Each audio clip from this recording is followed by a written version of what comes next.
افغان سرزمین سے پاکستان پر ایک اور حملہ۔ مہمند ایجنسی میں ایف سی خیبر پختونخوا کی زیر تعمیر شنکرئی چیک پوسٹ کو نشانہ بنایا گیا۔ فائرنگ کے نتیجے میں 3 ایف سی اہلکار شہید ہو گئے۔ ترجمان پاک فوج کے مطابق چیک پوسٹ کی حفاظتی پارٹی کی جانب سے جوابی فائرنگ کے نتیجے میں 5 دہشت گرد ہلاک ہو گئے، جبکہ کارروائی میں متعدد دہشت گرد زخمی بھی ہوئے۔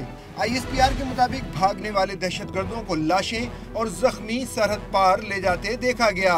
آئی ایس پی آر کا کہنا ہے کہ پاکستان افغان فورسز کی دہشت گردوں سے نمٹنے کی صلاحیت میں کمی کی قیمت چکا رہا ہے۔ افغان سرحد کے اس پار حکومتی عملداری نہ ہونے کی وجہ سے نقصان اٹھانا پڑ رہا ہے۔ ایف سی اہلکار نئی سرحدی چوکی کی تعمیر میں مصروف تھے۔